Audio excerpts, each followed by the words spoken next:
Assalamualaikum warahmatullahi wabarakatuh. Sahabat-sahabat sekalian yang berbahagia, pada pertemuan terakhir pembahasan tentang Ibnu Sina ini, saya ingin mengulas sedikit bahwa Ibnu Sina adalah seorang ilmuwan, seorang filosof yang konsen di dalam keilmuan, tetapi kemudian di kehidupannya ternyata ia harus berdamai dengan kepentingan dunia, yakni ia harus menjabat sebagai Perdana Menteri. Kemarin sudah kita bahas pasca Ibnu Sina tinggal di Ray, di mana terjadi pertarungan kepentingan antara Malak Khatun dengan Majid ad-Daulah, putranya. Malak Khatun ingin putranya itu menjadi raja, tapi nanti dulu, soalnya dia itu masih muda, jadi belum, gitu kan. Tapi ia sebenarnya mau digadang-gadang untuk menjadi raja mengganti dirinya, tetapi oleh pembisik-pembisik ia harus dinaikkan segera menjadi raja. Malak Khatun, ibunya Majid ad-Daulah ini, difitnah oleh para punggawa sebagai orang yang haus kekuasaan, sehingga anaknya tidak segera didaulat sebagai raja. Nah, inilah yang kemudian menimbulkan terjadinya percekcokan, dan Ibnu Sina yang sudah tinggal di Ray, yang sudah mapan menjadi kepala rumah sakit, ya harus rela untuk pergi meninggalkan Ray, mencari tempat yang lebih aman untuk ia dan istrinya, beserta proyek-proyek keilmuan yang ia lakukan. Dan pada akhirnya Ibnu Sina kemudian ditawari untuk menjadi Perdana Menteri oleh Syam ad-Daulah, Raja Hamadan. Hamadan ini kalau sekarang posisinya ada di Teheran, ya, Iran. Nah, di Hamadan ini Ibnu Sina setelah mengobati penyakit usus akutnya Syam ad-Daulah, dan ia kemudian diminta oleh Syam ad-Daulah untuk selalu menemani kemana-mana. Bahkan di dalam peperangan pun Ibnu Sina diminta oleh Syam ad-Daulah untuk menemani beliau, karena sewaktu-waktu penyakitnya akan kambuh, dan Ibnu Sina akan selalu bisa menyembuhkan penyakit dari Syam ad-Daulah. Menurut Ibnu Sina bahwa Syam ad-Daulah ini terkena penyakit usus akut, ya mungkin juga karena pola makan, tapi juga karena pola pikirnya. Ia yang senantiasa berperang dan juga memikirkan negara, kerajaan waktu itu, sehingga menyebabkan terjadi stres akut yang berpengaruh terhadap ususnya. Maka Ibnu Sina kemana-mana diminta oleh Syam ad-Daulah untuk mengawal beliau menjadi dokter pribadi beliau. Nah, karena intensitas pertemuan ini, kemudian Ibnu Sina diminta untuk menjadi Perdana Menteri. Selama 4 tahun Ibnu Sina menjadi Perdana Menteri di Hamadan. Dan selama itu pula Ibnu Sina sebagaimana akad awal dengan Syam ad-Daulah menerima jabatan itu, tetapi dengan syarat dia tetap diperbolehkan untuk melakukan aktivitas-aktivitas keilmuan seperti menulis dan mendiskusi soal keilmuan. Maka pada masa itu Ibnu Sina selesai menulis sebuah kitab yang sangat sangat besar pengaruhnya, yakni Qanun fit Tibb, ya, dasar-dasar keilmuan kedokteran, di mana beliau menyelesaikan tentang pengertian kedokteran, kemudian anatomi tubuh manusia, terus kemudian pengobatannya, ya cara pengobatannya, dan juga obat-obat yang ia perkenalkan untuk bisa mengobati pengobatan atas penyakit-penyakit yang diderita oleh manusia.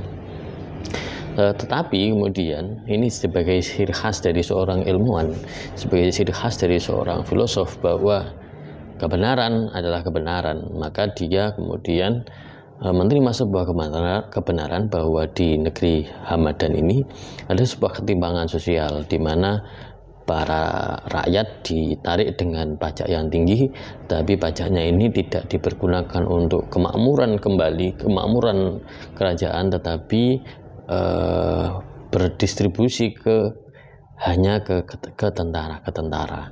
Oleh karenanya Ibnu Sina ingin memutus arus distribusi ini ke tentara, tetapi lebih ke negara, bagaimana alokasi dana ini dipergunakan untuk kemakmuran seluruh rakyat, sehingga rakyat tidak memberontak, rakyat tidak melakukan pengkhianatan terhadap negara. Tetapi apa yang kemudian terjadi, disinilah sebenarnya problem dari para filosof. Saya tidak tahu apakah ada filosof yang berhasil menjadi seorang pemimpin negara. Nah, saya pernah dulu kuliah bahwa para santri yang pernah menjadi raja itu tidak bisa bertahan lama. Misalnya Sayyidina Ali yang begitu dalam ilmunya, beliau tidak bisa bertahan lama pemerintahannya. Begitu pun juga Umar bin Abdul Aziz, itu waktunya cuma 2 tahun. Dan juga Gus Dur misalnya sebagai prototipe, itu ternyata juga tidak bisa bertahan lama. Karena apa? Karena seorang ilmuwan adalah ilmuwan. Nah, ternyata di dalam kekuasaan memiliki sebuah logika bagaimana sebenarnya orang itu terpenuhi kepentingan kekuasaannya. Nah, di sini yang kemudian dialami oleh Ibnu Sina, bahwa Ibnu Sina memutus itu sehingga kemudian para prajurit, para jenderal-jenderal yang ada di kerajaan Hamadan itu memusuhi Ibnu Sina, bahkan Ibnu Sina kemudian diancam akan dibunuh oleh para prajurit-prajurit ini. Maka dilema lah yang dilakukan oleh Syam ad-Daulah, apakah memenuhi tuntutan prajurit atau mempertahankan Ibnu Sina. Dan pada akhirnya pilihannya adalah Ibnu Sina dihentikan atau tidak dijadikan lagi sebagai Perdana Menteri. Maka Ibnu Sina kemudian hidup di sebuah pengasingan, dan di pengasingan ini beliau menulis buku filsafat, menulis buku-buku yang lainnya, dan buku ini yang perlu kita ketahui bahwa karya beliau itu sekitar 600 jilid ya, 600 buku, dan satu buku ada yang sampai 16 jilid. Betapa produktifnya beliau, yakni menulis sebuah karya-karya dengan berbagai disiplin ilmu yang ada. Tapi yang ditemukan sekitar 200-300 karya beliau yang masih tersisa, sedangkan yang lainnya entah kemana ya. Kita tahu bahwa dulu kalau peperangan itu harus dibakar semuanya, termasuk mungkin perpustakaan juga dibakar ini. Nah, tetapi di pengasingan ini Ibnu Sina kemudian diminta kembali oleh Syam ad-Daulah untuk menemani, dan pada saat terjadi peperangan Ibnu Sina Syam ad-Daulah ini meninggal dunia karena memang tubuhnya ususnya sudah sangat akut sekali. Kemudian digantikan oleh putranya yakni Sama ad-Daulah. Kalau ayahnya Syam ad-Daulah, kalau putranya Sama ad-Daulah. Nah, ketika di pemerintahan Syam ad-Daulah ini Ibnu Sina menolak untuk menjadi pejabat. Dia tidak mau ketika ditawari menjadi menteri lagi, dan lebih memilih untuk hidup di pengasingan gitu.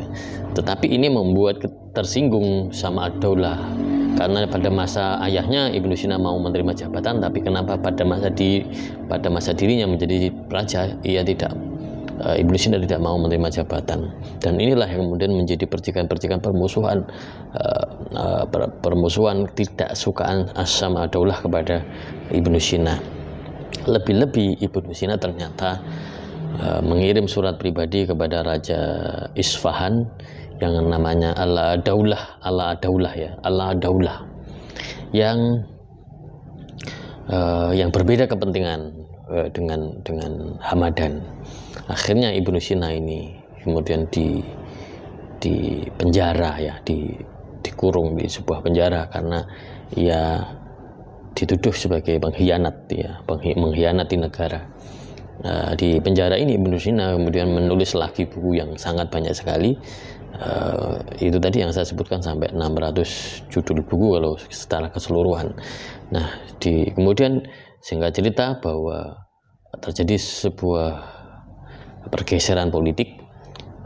Hamadan akhirnya diserang oleh Isfahan ya, di Isfahan, dan kemudian terjadi serang menyerang antara satu dengan yang lainnya. Ketika terjadi proses penyerangan yang besar-besaran dari Isfahan ke Hamadan ini, Ibnu Sina kemudian dilarikan diri oleh santri-santrinya dan juga istrinya. Kemudian mereka berpindah dari Hamadan menuju ke Isfahan.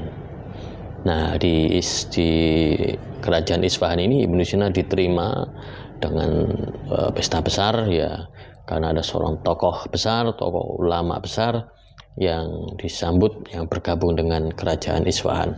Dan pada saat di situ, seperti halnya raja-raja sebelumnya, bahwa Ibnu Sina kemudian diberi sebuah PR besar pada saat di Isfahan ini, yakni istri dari Ala-ad-Daulah itu hendak melahirkan. Ternyata ketika hendak melahirkan ini, bayinya itu posisi sungsang.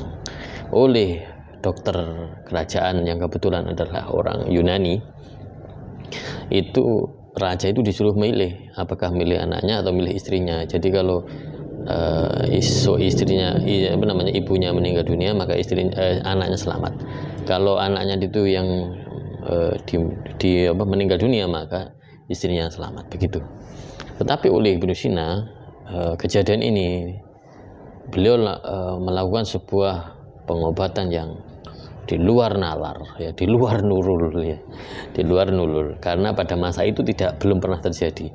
Ibnu Sina melakukan bersama dengan istrinya itu melakukan pembedahan, jadi dibedah perutnya si istrinya Ala-ad-Daulah ini, dan kemudian anaknya itu dikeluarkan. Dan ini membuat orang-orang Eropa, membuat orang-orang Yunani yang menjadi dokter kerajaan itu terheran-heran.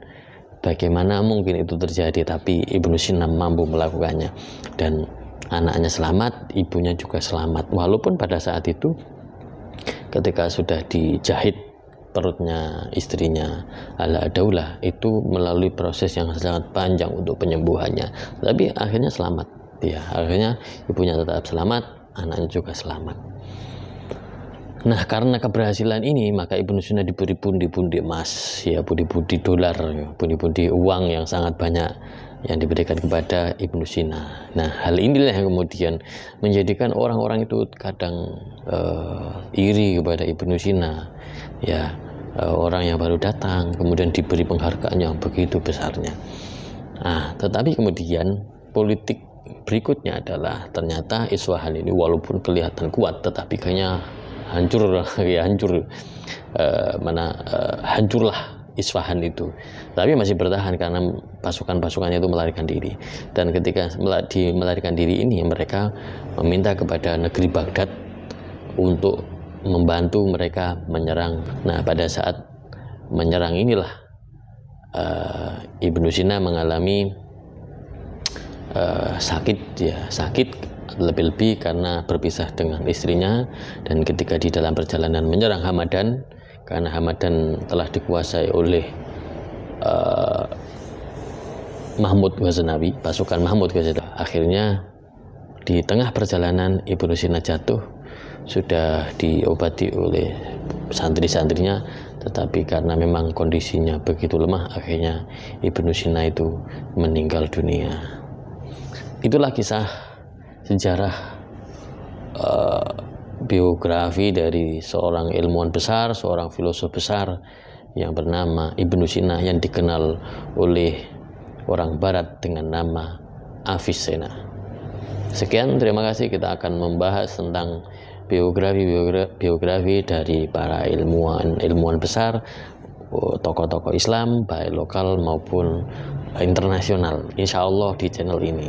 Mohon dukungannya dengan subscribe, like, and comment pada channel ini. Semoga saya terus bisa berkarya untuk memberi kontribusi terhadap literasi, terhadap ilmu pengetahuan, terhadap peradaban bangsa dan Islam khususnya. Sekian, terima kasih. Assalamualaikum warahmatullahi wabarakatuh.